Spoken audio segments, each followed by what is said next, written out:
There were so many things said about me in those early days, and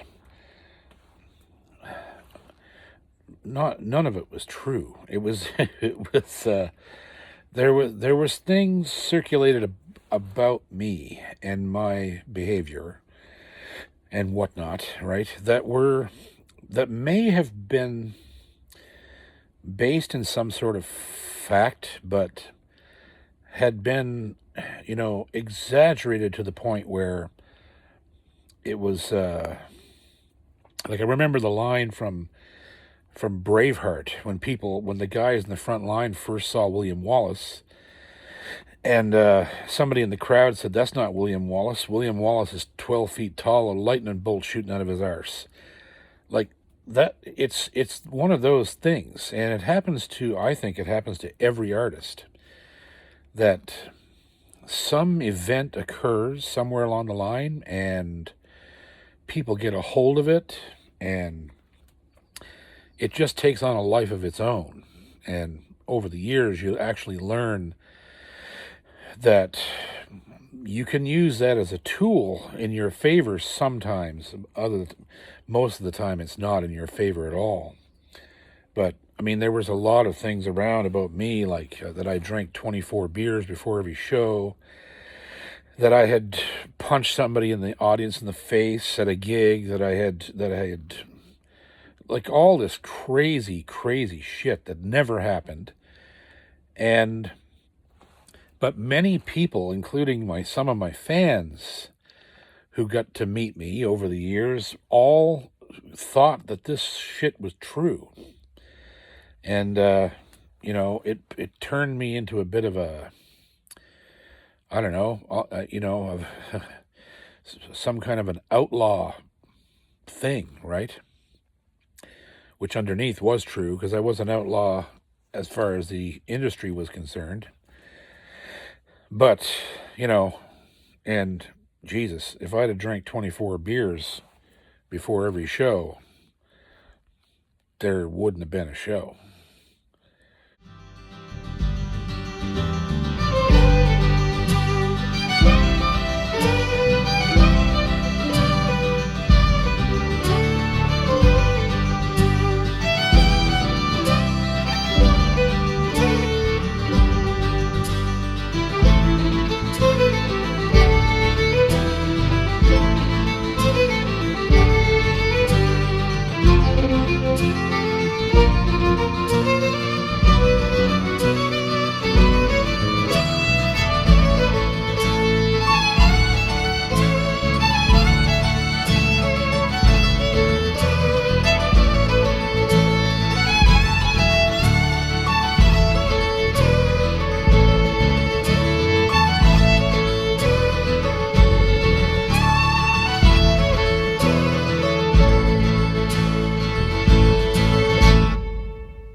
When you start talking about things in this industry that are, sensational and partially ridiculous, it's easy to overlook some of the things that actually have happened that never really get into the public mind. And one of the things that happened early on, like just as I was making my way into this business as a an important artist with albums that were being listened to and recognized and reviewed and stuff, there was a distribution company. Now, see, I've talked about this earlier episodes, where the East Coast has always been a hotbed of talent and recording prowess and writing, playing, dancing, whatever. Even actors. A lot of great actors have come from this region. And so in those early days, there was a company out of Newfoundland called Atlantica Duckworth. So it was a distribution company, and it was in charge. It was basically for people who didn't have a label deal but were selling huge amounts of records, and So everybody ended up with them because you wanted to be in all the gift shops and all the record stores everywhere, and they serviced basically the East Coast, east of Montreal, right? That's where these guys did their business. And there was actually one guy, I'm not even going to mention his name because, I mean, when I tell this story, it's really quite humorous and sad at the same time. But this company was doing very well with the likes of people like myself and the Rankins and Rita and Laura Smith and Natalie, Ashley, all kinds of these artists were involved in some capacity with Atlantica Duckworth, who were distributing and selling their CDs, and they consistently cut checks and paid the artists and all, and like it was fine, right? Everything seemed to be fine. And of course, it didn't turn out fine. At some point, I don't remember the year this happened, but at some point, the guy that owned this company basically took all the money that was there. I don't know how much, it was in the millions of dollars, and left the country. Literally. So it goes. So it's said. But apparently that's exactly what happened, because we all lost our asses. Like all of a sudden we had, people like Laura Smith had lost 50 grand in record sales that he took, and the Rankins 100,000, and I had lost 10-15,000, and all these artists all of a sudden lost all this revenue, and the company of course went under. And there we were trying to figure out, okay, how the hell do we get this money back? And you can't. It never was given back to us. And what had happened was so ridiculous that I didn't even bother at the time even trying to recoup my losses or go after that guy or go after the company or anything. Other people did. But they were generally unsuccessful, because the guy literally left the country, took all the money and went to Mexico or somewhere. I don't know where he went, but he eventually turned up again 20 years later back home. But anyhow, the reason I tell that story is because people just don't know that. People don't realize how crazy the things are that happen in this business, and the downfall of that company is what gave birth to Tidemark, and the offices where Mickey Quays was working, managing me, and Christine was working in there, had her own office in that building, and it was the leftovers, the people, the good people that were involved with Atlantica Duckworth that went, came to Halifax and just said, we need to make this right, so let's start another distribution company and do it properly and blah, blah, blah. And that's what they did. And later on, of course, even that company would fail, but that wasn't their fault. It was because of, well, I'm going to get into that. So let's jump around a little and just talk about a couple things. Long about 2000. Now, here's another good example of things that happen in this business that just blow your mind. There was a major fright in the world at the millennium, and of course, if you lived through it, right? If you were alive then, which most of us were that watch me, there was a serious thing like this Y2K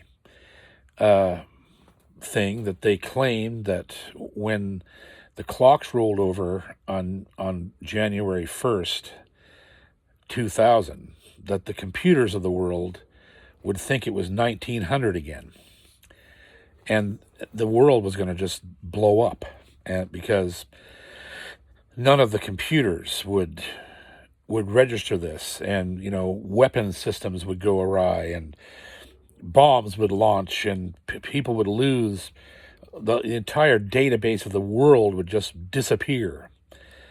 And I didn't believe any of that shit. And I just never did subscribe to those type of things. But it was a deal, right? It was a thing that was happening.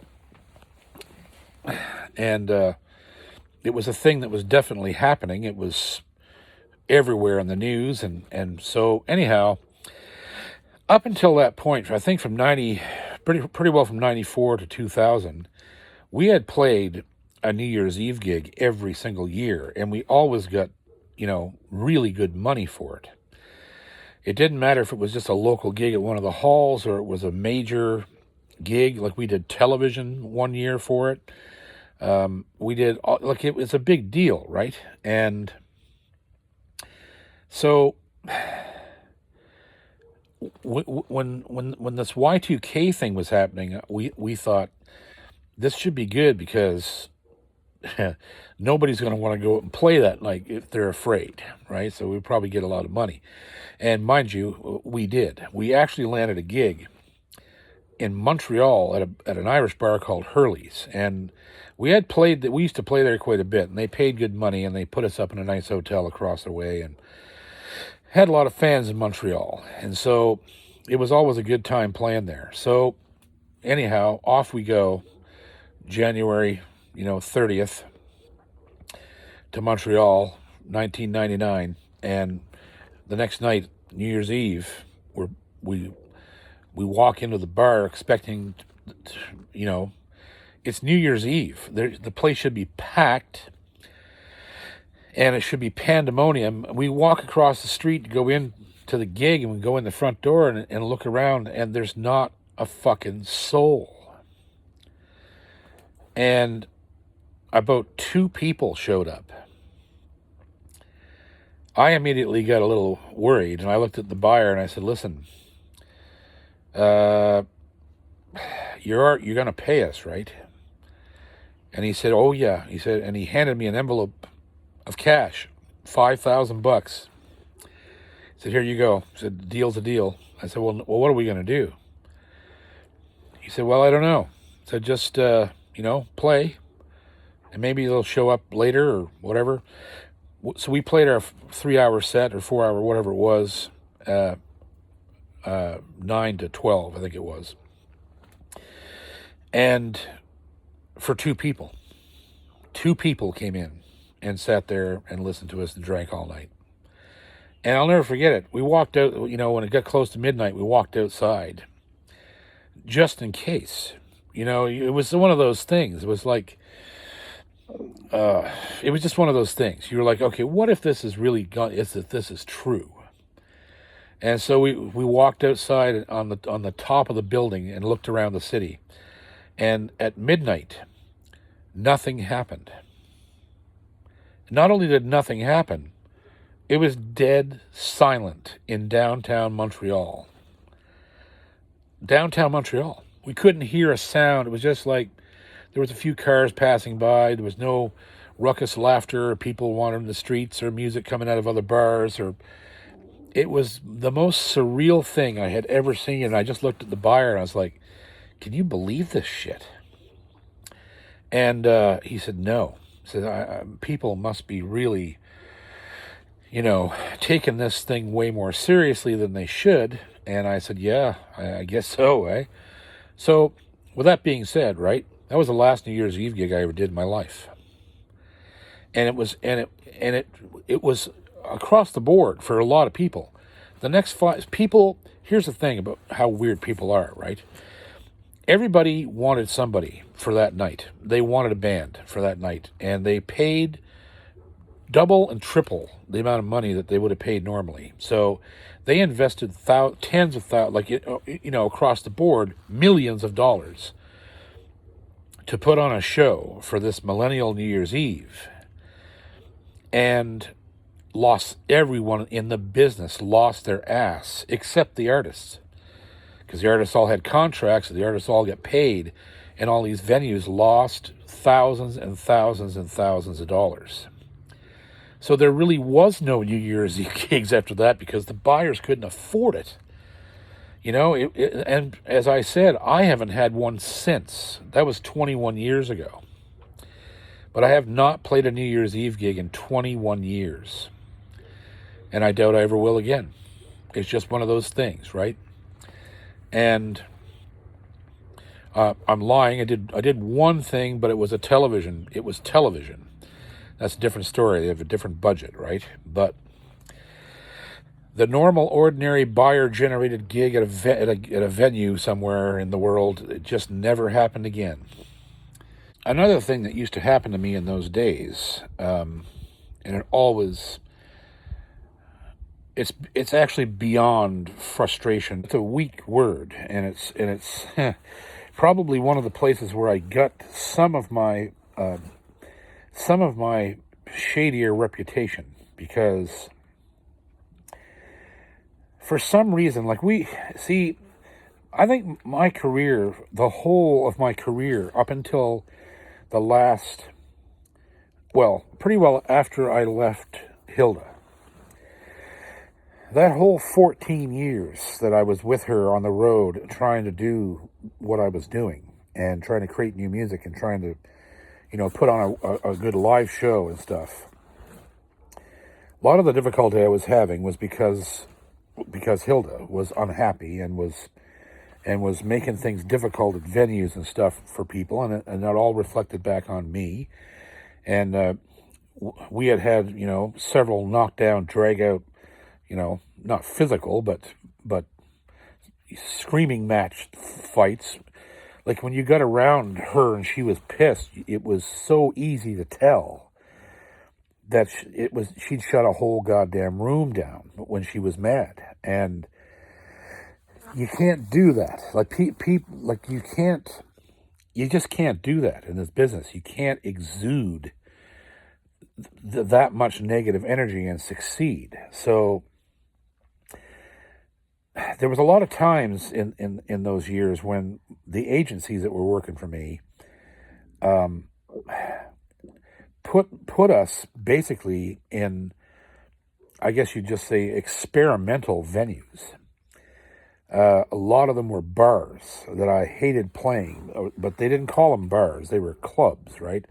They were performance venues, but everything had been in there previously, from grunge bands to ska. Like, it was, and so I would get chucked into these places, which was like putting a frog in a blender. Like, and I remember one night going to play a place in Toronto, and they put us in this weird place. It was a huge bar, and it was obviously filled with young people trying to get laid. They didn't give a shit about how good the guitar player was on stage or that he wrote his own songs. They were just screaming for, Freebird and Hotel California all night.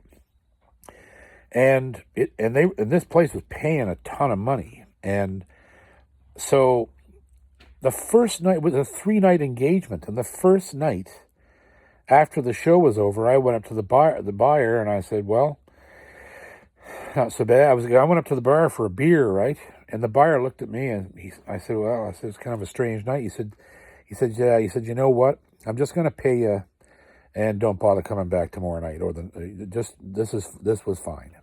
And I said, "What?" He said, I said, "I'm going to let you go because I can't.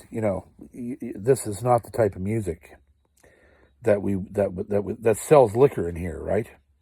And he was real nice about it. He paid us everything he owed us. But he fucking fired me. It's the first time I was ever fired. Well, actually the second time, but as myself was the first time I was ever fired from a gig.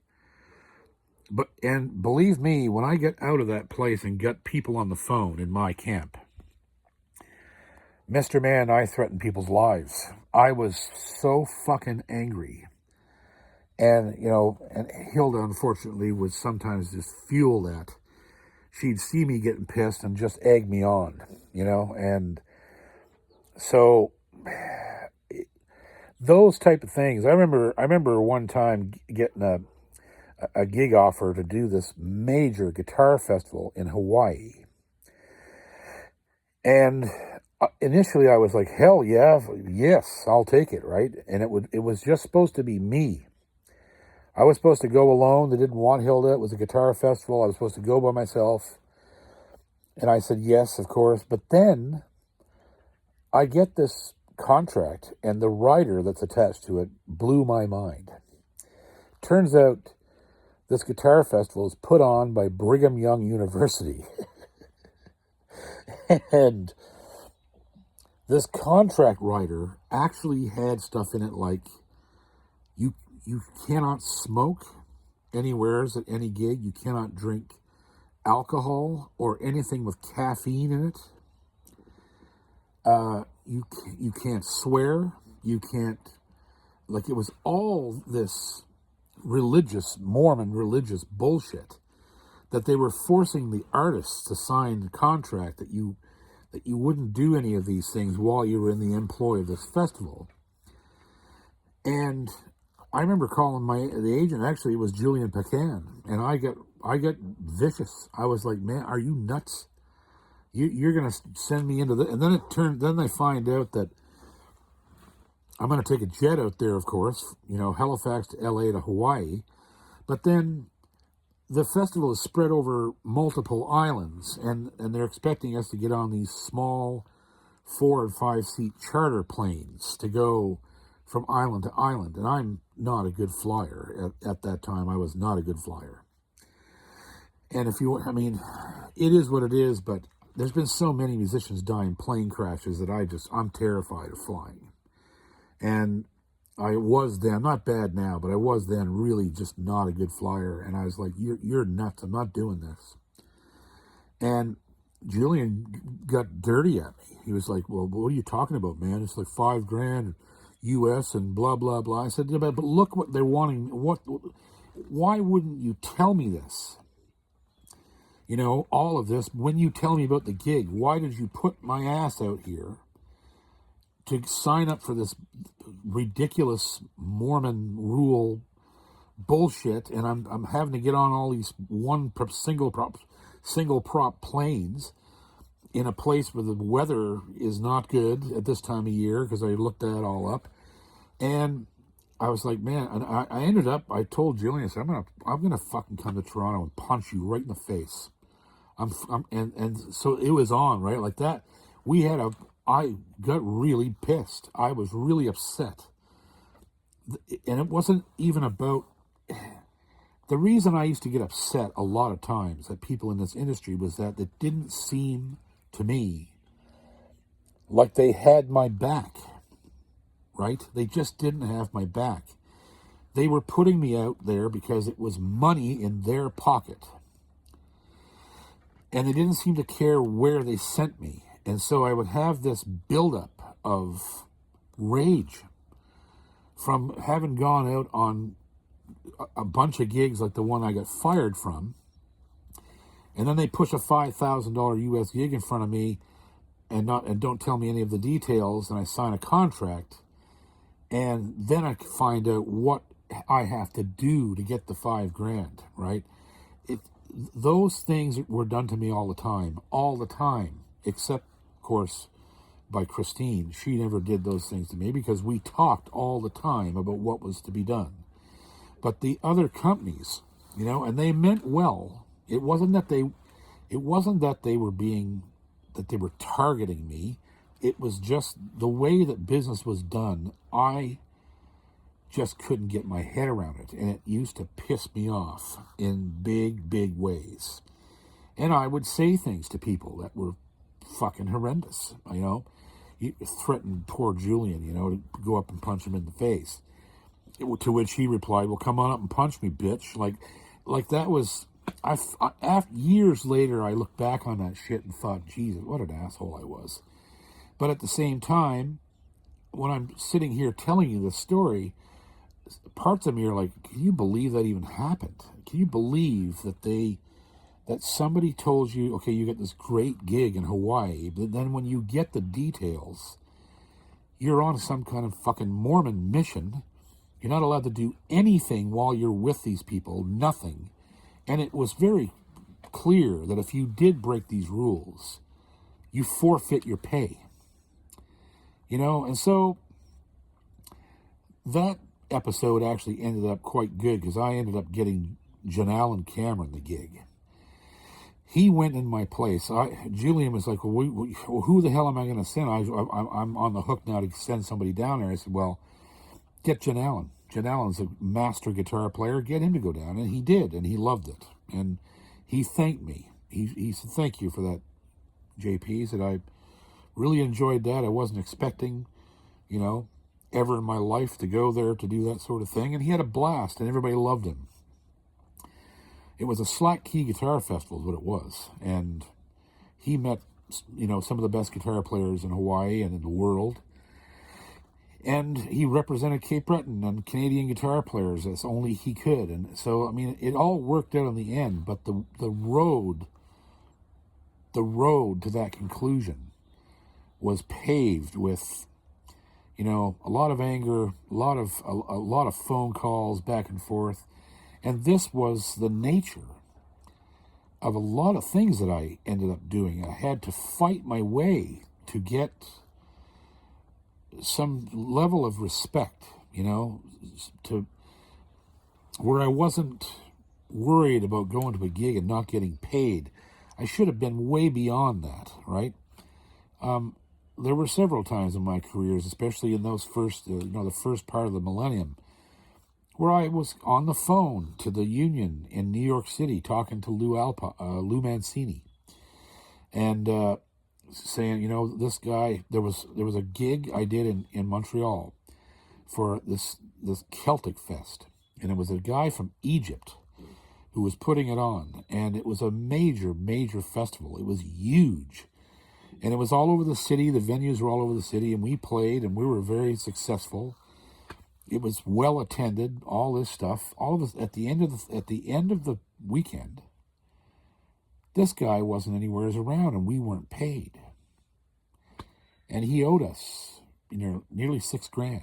And I went on the warpath. It's strange, you wonder why your reputation gets the way it is. You think that somebody who's an asshole who tries to rip you off for $6,000 doesn't have the balls to go out in public and tell anybody what you did because they ripped you off. But they do, because they get balls. If they get balls enough to rip you off, they get balls enough to go out and say, Jesus, this guy threatened my life because I didn't pay him, blah, blah, blah. Or they don't even say why you threatened their life. But I went after this guy in ways that weren't pleasant. I almost got arrested. And I even went to his house. I found his number. I was calling him. I pulled up to outside his house and told him, I'm out here right now. You're either going to pay me my money or I'm coming in and getting it. And I had this guy shitting in his clothes. I threatened him in every way possible. And it was just, if you did something like that today, you'd probably end up in jail. But he was an asshole. We went there and played our hearts out, our asses off for 4 days, and he just decides he's not paying anybody. And so I came from that school. Like I've said in the early episodes of this thing, when I was playing in the honky tonks in Mississippi and northern Alabama and down along the coast, the Gulf Coast there, when you had to, you walked into the back room of a shit bar looking for your $200, and the guy puts a revolver out in the fucking desk while he's counting the money, and you think, if this guy shortchanges me, what am I going to do? Do I say anything? He's going to shoot me? Or like, do I have to take him out back and beat it out of him? Like, it's just, those experiences alter your perception of everything. And unfortunately, outside that arena, when you get up into playing these big places that I was playing, it's just a higher class of butthole that's running it, right? It's the same fight. It's the same fight. It's the agent fighting to get you the money you deserve for where you are on the ladder rung of the industry, and then it's a potential fight to get the goddamn money once you've played the gig. And it was. You wonder. It's no wonder why there was reputation about me that was questionable, because although I never laid a hand on anybody, I'm pretty sure that there's a lot of people that felt afraid when they looked me in the face and said, "Well, we can't pay you," or we have to do this, this, and this, and you're going to lose this money because of this and this, and I was just stand there and look. We have a contract, and you can either honor it or not. But if you don't honor it, this is going to go really badly. And I don't know how many times I had to do that I had to fight people to get paid. Not physically, but present myself as a threat to them if they didn't honor the contract. It's unbelievable. It really is. I look back on it and think, holy shit, how many times did I have to, threaten to grab somebody if they didn't do the right thing? And I don't know why people felt they could take advantage of me that way, but I don't think I'm alone in that. I believe all artists have gone through it, and some people just never fought back. And potentially, those are the ones that were the most successful, because they would just bend over and take it and not create that reputation for themselves, and then great things would come to them because they didn't have any negative aura at all. I came with a built-in negative aura, which was Hilda most of the time. I mean, she didn't mean to be, but that was the way it was. And so, yeah, it was a strange, those years, those sort of intermediate years when I was trying to prove myself, I guess. I don't know what I was trying to do. We were successful. We were making lots of money, and we were touring everywhere, but it just seemed like never could quite get what I was looking for, with that edge that you need to go over the top in the business, right? The weirdness with money, people, I don't know. There's a thing in the Bible that I love that says you can't serve God and mammon both. And I love that saying because it's absolutely true. Mammon being money, money is the root of all evil. It really is. It's one of those things that brings out the absolute worst in the human species is money, and the greed for it, and the level of debauchery that people are willing to participate in, to either earn more of it or hold on to it or whatever. And the financial problems and the things that people trying to walk on me continually, maybe I don't want to sound like I'm bitching and moaning and whining, but it seems like when I look back on it that it really was. People just thought they could walk all over me, and I think that, which is odd, because I'm a big fucking guy. Like, I'm 6'4". I've always weighed well over 250 pounds. And it's just, like, nobody ever tried to physically hurt me. They wouldn't dare. But it just seemed, I think what it was is that the people who were predatory in this world that I met just saw the little boy, right? They just saw the little boy who was afraid of all the things that happened to me when I was a kid and all of that bullshit, and I just never was able to hide him. He was always in the front, vulnerable there somehow. And so in September of 1999, Hilda had bought 23 acres of land on the ocean in just outside of St. Joseph de Win, which is about 20 miles away from Shetty Camp, where my father and my family was from. And we were, of course, living there at that time in the rental house. She bought this 23 acres of land, which was just gorgeous. And we decided to build a house. So in September of 1999, we were doing really well financially. And I thought, this is going to be easy. All these people in this town know me. I'm going to be able to go into my bank, my credit union, and get a mortgage. And there's lots of good carpenters around here. They all know how to build houses to withstand the southeast winds, the Suet. And we'll build a house. We'll build exactly the way we want. And so we designed the place. It was a mansion. It was a 3-floor fucking mansion with a giant turret in the front of it.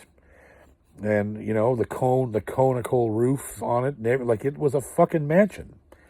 And about, I don't know, 5,000 square feet or something of living space.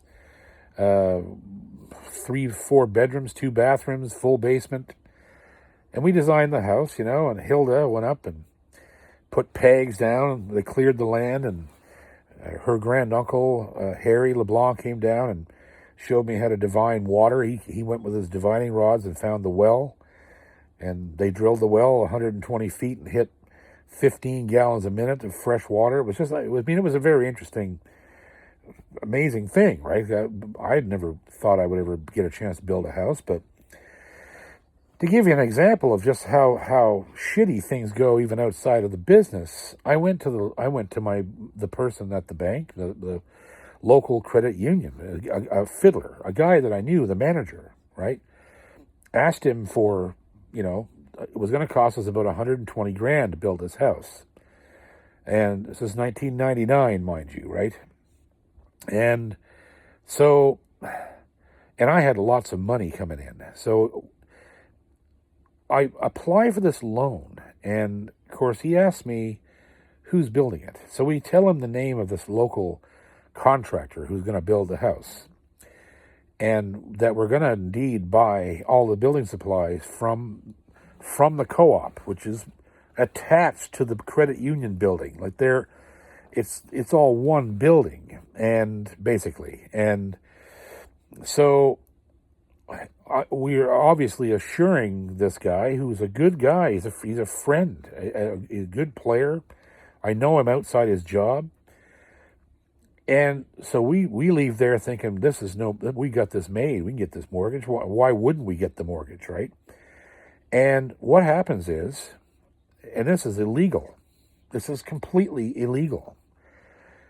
He leaves the bank and goes over to the co-op and talks to the manager of the co-op and tells him everything that's on our mortgage application, including who's going to build the house and where they intend to get the materials and blah, blah, blah. And what happens? The manager of the co-op has something against the contractor, which I would find out later he had every right to have. But apparently this contractor that we wanted to use, that Hilda wanted to use, Hilda was adamant about who built this house. And I just let her do her thing, because you couldn't talk to her. She was in charge. I just let her be in charge. And turns out I shouldn't have done that. But the bank manager goes over there and tells the co-op manager everything, and then the co-op guy says, I ain't giving him supply. He owes us this and that. Has nothing to do with me, right? Or my application. But these two people from two separate businesses, this guy walked over and divulged all of our personal information to the goddamn co-op manager. Like, that's illegal. You're not allowed to do that. And we went back to the bank to get the mortgage done, and the bank manager said, well, we can't give you the money. And he told me why. It wasn't even a secret. He told me he had gone over and divulged all this stuff to the building supply manager, the co-op, the manager of the co-op in general, and that they weren't going to give anything to our contractor. They refused to sell him material, and so there's no point, and we can't give you a mortgage. And so, unbelievably, right? Like, we ended up negotiating. I think it was a $75,000 mortgage, and I said, okay, we'll just take the 75 grand. I'll pay the rest out of my pocket. And so that's what we did. And so the building was started in September, and we moved in faithfully on the 16th of January, 2000, 2 weeks after our weird millennial New Year's gig at Hurley's. Now, the house wasn't finished. We moved into the place when it wasn't finished. It had plywood for floors. It just wasn't finished. And I'm going to get into that later. That's another story altogether.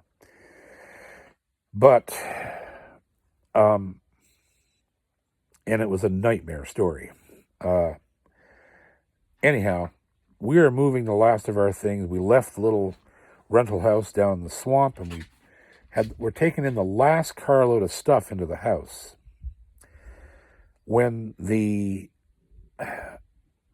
contractor rolled up. He said the fiddler from the Rankin family's dead. And both Hilda and I immediately thought, Howie McDonald. It's Howie. What? I said, what happened? He said, they just wrecked just down the road, and you could see the place from where our house was. You could see the corner of the coast there. And so we immediately started calling people, jumped on the phone. First call, of course, was to Howie's house. And Howie told us, well, first of all, we were extremely relieved to find Howie alive. And because that's who we thought the contractor meant, never thinking that who he was actually talking about was John Morris Rankin. So there I was on the phone with Howie, and I said, what's going on? He said, no, it's not me. He said, it's Johnny M. And I said, what's going on? And he says, I don't know exactly. He said, but the car went off the road at Whale Cove into the water. And the car's down there, and he's in the water. And they can't get him out. And this is the 16th of January. So I knew that it was not good. So I got off the phone with him, and we jumped in the car, and we went right down there immediately. It was only 5 minutes away. And when we got there, we saw, well, a couple of things. We saw this huge pile of what I thought was snow. And when I looked closer, it was a huge pile of road salt. It was high. It was like 2 or 3 foot high, and it was going sort of right across the whole oncoming lane, like where he would have been coming. It was across his lane, all of it. This huge pile of salt, and you could see where his vehicle had hit it. And you saw the tracks going down out over the Cape, and as we pulled up, the ambulance was just leaving. And we got out, and I walked down on the Cape, and there was a whole bunch of people there. And I started asking around, like, was he alive? Was he, because he had kids in the car with him. They had to get out of the car without even getting wet, apparently. They're the ones who got out and went up and called the police and the ambulance and whatnot. And his son, they were on their way to a hockey game in Shetty Camp. And so I started, looking around. There's all kinds of people there I knew. I was like, what happened? And I said, is he alive? What's going on? And they said, no. They pulled him, he was floating in the water. He had thrown out of the car, and they couldn't get him because the waves were crashing so hard. They couldn't get his body. And they finally got him out, and he was, apparently like frozen in place. He looked like he was still holding the steering wheel. And so I remember meeting John Morris the very first time I ever met him. And I actually met him and Howie at the same time at the CBC Studio H in Halifax. And I was going in there for a session of my own, and they were coming back to retrieve John's piano that he had stored in the storeroom. And I was so excited to meet him. I ran in, "Hey, John Morris Rankin," and he, just a little guy, right? And he nearly shit and dropped the piano. He had the piano in his hands. Him and Howie had either end of the piano, and I just about scared him to death, and he was, the times that I got to spend around him, which were very few, unfortunately, he was just one of the nicest men, and he was the driving force behind that band. Obviously you had Jimmy's singing and writing, and the girls singing and writing, and Howie on the fiddle, and the core bands they put together over the years of drummers and bass players and stuff. But John Morris was just an incredible musician and an incredible force. He was quiet and purposeful and funny, and he was, and it was sad because they had just sort of decided to semi-retire, I think, at that time. And John Morris had, spent most of his kids' lives away on the road, and he loved his children and his wife, Sally, and it was just so sad. So sad. He was 40. He was 40 years old, and I remember going to the funeral, and they had the funeral in their home, at the Rankin family homestead. And there was a procession, a line, hundreds of people going in this side door and going through the house, viewing the casket and the family and seeing the family, and going out the front door. And I got up, I was in line for a long time, and matter of fact, Howie was right behind me. And Howie and John Morris were locked at the hip for most of their lives. The greatest records that Howie ever made were the ones that John Morris played the piano on. John was, in my opinion, the best Cape Breton piano player that ever lived. He was, and gladly, guys like Mac Moran have followed in his sonic footsteps. So John will never die because Mac Moran's alive. And of course, all the music that was recorded by John. But I remember being in the line in front of Howie, and I kept looking back at Howie, and he was making jokes and, deflecting, and he was trying, and that's how Howie is. Howie's can be totally just devastated, and he continues to put on the brave face, And Howie and I have always been close since the first time I ever worked with him. When I was a fan of his long before I ever met him and worked with him. But anyhow, we made our way through the house, and I finally got into the parlor. And there was Sally and young Molly and his son. And little Molly was behind her mother, and she was peeking out from behind her mom's dress and looking at me. I looked at Sally, and she just looked at me and said, "You never can tell, can you?" And I said, "No, you can't." And I walked over to the coffin, and there was John. And he had been killed by one blow to the top of his head. The roof of the car hit him. So the pillow and the casket was all up around his head, And he just didn't look real.